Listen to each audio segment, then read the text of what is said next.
1,000 curses upon you, or around 18, and welcome to every bewitchment curse. My name is Lorthorn, and well, let's get into all the various different curses. As I said, there is like maybe 17, possibly less curses. They can all be found in the Book of Shadows under curses here. Ooh, look at that lovely list of curses. Good amount of them. You can count them if you want to. I'm not going to. Right then. So let's get into curses and how you get the curses going. Well, basically, to unlock curses in this book, because things need to be unlocked, you'll need to kill yourself a demon with any sword of your choice, really. I mean, different swords will make it different difficulties. And this will give you the demon heart. Demon heart, core component in a lot of curses, and it is the actual thing, not killing the demon, but getting the demon heart, which unlocks you, well, getting the stuff. That's only the first step, though, of course. You will also need to make a brazier. This funky little thing right here. Pretty nifty. They can do more stuff than cursing, but that's what we're concerned with. Along with the brazier, you'll need a flint and steel and tag locks of yourself. Lots and lots of tag locks of yourself, like an absurd amount. You wouldn't believe how many tag locks of yourself you'll need. Well, actually, don't get tag locks of yourself, because the tag lock will be the target of the curse. I am cursing myself here, as I don't have anyone else to play with. But I wouldn't recommend actually tag locking yourself with these curses. Do it to the person you want cursed. I mean, there might be some cases where you want to curse yourself, but I can't really see that. Anyways, we already did some curses on myself, which I'm going to have to clear. So we're going to go /curses. This is important. Curses, myself, and remove. Sorry, and clear. And that will remove all curses that were on me. Because that's a little awkward to have curses on yourself, so we're going to remove them. I tried to record earlier, but people are having a dance party or something, and the music was driving me slightly insane. Let's get into the curses then. Enough preamble. So, the very first curse is the curse of apathy. This will require demon heart, ectoplasm, and a skeleton skull. Now, to get the curse going, you're going to need your little fun thing here, the brazier. You're going to need a witch's altar and a power source, usually flowers and stuff around it. We're using the cheaty blessed stone. But anyways, you get all those together, then you put the things in. So your target, that's myself. We get the ectoplasm, we get the demon heart, and we get the skeleton skull. Put those all in there. And then, when you're ready to curse the target, light that bad boy up. It'll start smoking and burning away, and they shall be cursed with apathy. Now, apathy has some interesting effects on it. It makes you repugnant to animals, and they will run away from you. As you can see, now these guys want to be near me. Now, they all seem to like to run in the same direction, which I don't really understand that, but they'll do their best to get away from you, so it makes you feel rather lonely in this old world. Now, the other effect of apathy, to compound that lonely feeling, is that villagers will no longer want to trade with you. See, in this house we have a cartographer. He's not a knucklehead. He's actually a guy who would normally trade with a person. But with us, he's like, nope, can't do business with you. You're cursed with apathy. Sorry, mate, don't like you. So, if you really want to mess with someone who's trying to abuse the trading system, then make sure to curse them with apathy, and then there'll no longer be market abuse or anything else like that, and their pet dog won't like them anymore. The next curse is the curse of arachnophobia. However, if you want to get a new curse going in your own little brazier here, you have to put the old one out. See all these little flames there? So you right click it and poof, the flames go out. Now it's time for your new curse. This next one is the curse of arachnophobia. Put your victim's tag lock, yet again, into the brazier, demon horn, fermented spire eye, and a spire's web. Light that sucker up, and that shall curse them with arachnophobia. Now, arachnophobia seems to have some rather interesting effects. We take this ordinary everyday spider and we kill it with another sword, and well, cave spiders burst out of it, and it is awful. You've never quite seen quite a mess like this. It's like definitely would make me afraid of spiders. Ow. I don't know if this applies to all mobs exploding with spiders, but we can certainly tell. No, so it's only spiders. But anyways, best not to kill spiders anymore, as cave spiders will burst out of them. So if you curse someone with this, it will give them an absolutely nasty surprise when they're trying to farm for some string. Our next curse is called Army of Worms. Now this curse is a little bit weird. It takes Vine, a Contiet, and Demon Horn, and the Taglock, light it with a Flint of Steel, and it'll give the person a very peculiar curse, which in application is just weird. See, it's going to be very hard to witness, but basically it makes it so plants don't grow near them. So these crops' growing progression will actually be really slowed. So if you have a rival witch and you're both trying to grow your plants up really fast, then you can curse that other witch with the curse of Army of Worms, and they will no longer get their rose garden growing the way they wanted to. Now, it even seems to have the effect over bone meal, making it so the plants take even forever to grow even when bone meal is applied. So this will really tax the local farmers and make their life quite difficult if you curse them with the Army of Worms. So be kind to your local farmer and support them by not cursing them with horrible dark magics. Next is the curse of Compromised, which, well, it compromises the target, leaving them rather vulnerable. So we'll trigger this one, and what it does is it makes effects stronger. So this here is an ordinary splash potion of Poison 1. However, it is now Poison 2, as we have been compromised and we're more susceptible to negative effects. If we take this normal potion of weakness and throw it down, it should be weakness 1, but it is giving us weakness 2. Again, quite nasty. So if you wish to compromise someone, you can curse them with, well, compromised. Kind of hard to say, curse them with compromised. I've been cursed with compromise. I've been compromised by a curse of compromised. Yeah, don't know about the naming conventions on that one. This next curse is the curse of Forest Wrath. It takes Vines, Fire Charge, and Earth Ichor, and this will make you more vulnerable to things that our trees are vulnerable to. So I guess the forest is taking its wrath out on you, and now you're like it. Anyways, fire hurts a lot more now, and if someone swings an axe at you, it sucks. So fire is definitely hurting us faster than normal fire, although it's kind of hard to determine how fast normal fire hurts. And Vindicators should have a field day with us, one-shotting us, which is, well, not the greatest thing in the world to have happen to you. After Forest Wrath, we have my favorite curse, the Curse of Insanity. So, what does this curse do? Well, it drives you insane. Once the curse has taken hold of us, we'll start seeing some pretty crazy stuff. So, it basically spawns random monsters that are unhurtable in your local area, and they will just spook you every once in a while. Now, the effects of this curse seem to vary. It's quite random, and I quite like it, because you'll just be walking along, minding your own business, and suddenly there's a skeleton, and it's not burning up in the daylight, and it's attacking you with arrows, and they hurt. But when you hit it back, it does nothing. And what's going on?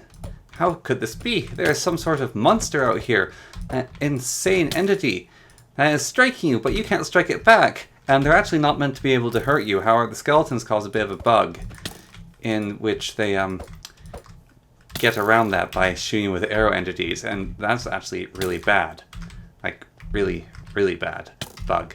We're going to have to just clear our curses here, I think. But yeah, the Insanity just summons random monsters out of nowhere that are meant to not be able to deal any damage, and they will attack you repeatedly.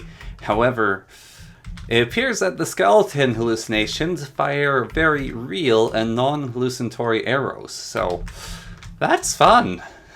Now, if you want to make someone feel unlucky, you can curse them with Lightning Rod, their Taglock, some Aconite, Iron Ingot, Heavenly Abstract, and you turn that bad boy on.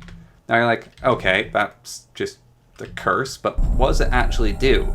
Well, when the weather is set to stormy, that's where things get interesting. See, if they're on a thunderstorm for whatever reason, and they have the curse of Lightning Rod, then their life isn't going to be the greatest thing in the world, as the lightning will now be attracted to them. Like, okay, I got hit by lightning, I feel a little bit unlucky. Oh well, I'll go about all my life. It's no skin off my back. It's just a little lightning rod. And I've been hit again by a lightning rod. That's just kind of unfair. Well, what's going on? Okay, well this is just silly.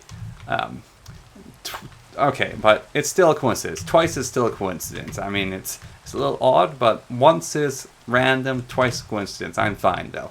It's not like I'm going to get hit by another lightning bolt. That'd be... Oh, okay, this is just getting absurd. Right, someone's cursed me. I have to deal with this. And then you go and bed and sleep so that there's no longer any thunderstorms getting you. But still, while they're out there, you're screwed. You're a lightning rod now. Now, if you want to make them feel really unlucky, you can curse them with misfortune. This takes Grim Extract, Mandrake Root, a bottle of blood, and, of course, their tag lock, as always. And you light that cursey up, that puppy going, and it'll give them misfortune. Misfortune will just give them random misfortunate status effects. Oh, there we go. We've randomly been poisoned. Man, misfortune would basically gaslight you. Like, why the heck am I poisoned now? What's going on? Oh man, that's a cool curse, misfortune is. It seems very irritating though. Very irritating indeed. So yes, that is the curse of random misfortune. Now, a curse that might make someone in the nether quite unhappy, or someone in the end that very, very unhappy, is the curse of outrage. And man, it's an outrageous curse.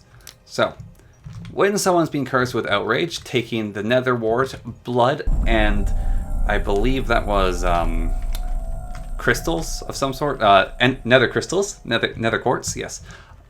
Anything that would be passive, such as I don't know, hoglin or piglin or endermen, will now spawn in absolutely livid at your existence. And they will continually hunt you down until you either remove the curse or you happen to kill them. Luckily, the rain has seemed to save us from its wrath for the moment. But you may think to yourself, okay, well, we've dealt with the Endermen, and as long as it's not raining, I'm fine. I won't get struck by lightning, and so I can go outside and enjoy myself. Well, if the witch has a particular nasty vendetta against you, they can give you a relatively cheap curse, which is your tag lock, the belladonna, cleansing balm, and a gold ingot. Now, that actually seems like a pretty lovely recipe. However, it is a very, very potent and unpleasant curse. This is a curse of solar hatred, and it makes you like that of a zombie. When you are in daylight, you will catch fire. There we go. It took a moment to kick in. Yes. You are now vulnerable to the sun's very existence. You are like a zombie or a vampire. Although it doesn't seem 100% consistent. And this will just happen on and off, so you can't be safe outside. You have to quite literally hide indoors and be a recluse, much like a vampire has to be in such existences. Which is, well, absolutely lovely. Right, well, these curses seem to be having a jolly old time with us, so why don't we just pile them on with the curse of susceptibility. Now this is everyone's favorite curse because it does allow you to become a vampire or a werewolf, and it requires just a little bit of your tag lock, belladonna, mandrake root, and a demon heart. Now, this curse has some very fun aspects to it. It makes you more vulnerable to all other curses, making them nastier to you. It also makes it so, as said here, demons will absolutely wreck you, and water slows you down. So, if you're in water, you now have slowness and sinking, which makes you descend to the bottom. So we're susceptible to water, so we're not safe from water with this curse. Demons hit us, it hurts a lot more. Things in the dark become nastier.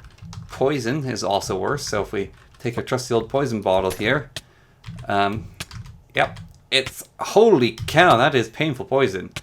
Sheesh, isn't life wonderful? And if we happen to get killed by a werewolf or a vampire, and we have an item that will protect us from dying, such as the Tome of Undying, this doohickey here, then we would become a werewolf or a vampire. However, luckily there's none of those around, so we won't be cursed with horrible hairiness or awful immortality. Indecent immortality? That works better, yes. Right. In fact, I'm feeling quite unlucky because of all these curses that have been put on me. And the next curse that you just saw there, taking that group of ingredients, is the curse of unluckiness, or just unlucky. The unlucky curse? Yes, the unlucky curse. Taking the demon horn, snake's tongue, and silver ingot. Now this makes it so your fortunes are not quite as fortunate as you may think. Fortune 3 pickaxe. Woohoo, we're going to get tons of diamonds here. Okay. Well then. That's, Oh. Okay, what? Oh, not that kind of fortune. It means the fortunes of a crystal ball will not work. I see, because...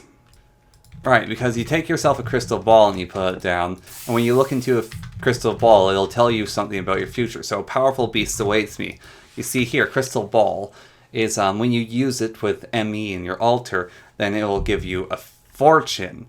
And the curse then of unlucky means that your fortunes do not always show favor to the victim. So fortunes are usually a good thing, like you'll find yourself a new friend and then you'll get a dog, or fish will fall from the sky and then fish will fall from the sky. It'll be great. But this curse means that your fortunes won't always be great. So the powerful beast might just be a giant monster that mugs me. I understand. For our final curse, we have the curse of weak lungs, which should trigger any moment now. Okay, let's try that again. The curse of weak lungs, which should trigger upon our death. Anyways, the curse of weak lungs means that we sprinting is harder apparently, and also we start to drown instantly. We can't hold our breath underwater, which really sucks, especially when combined with that other curse. And yeah, no. Weak lungs is kind of awful because we just drown immediately. The sprinting thing's not even part of it, but drowning immediately, well, that sucks. And those are the curses of bewitchment. They kind of suck, and we have a whole bunch of them on us. Now I don't know how buying this totem of undying to me. I do know how to tie a death protection poppet to myself, which we shall do now. I do know how to set it tonight, which we'll also do. Now that we're protected from death, and we have all these compounding curses on us, why not compound one more? So the curse, as I said earlier, of, what is it called? Susceptibility makes you more susceptible to curses. One of those curses being the vampire. Now, since we are immune to death, but we happen to have that own curse on us, we've now been cursed with vampirism. So woo! But that's a curse for another video, and the lycanthropy too, which is just great. Oh look, and it's raining again. Well, let's hope it's not a thunderstorm. Anyways, that's it from me.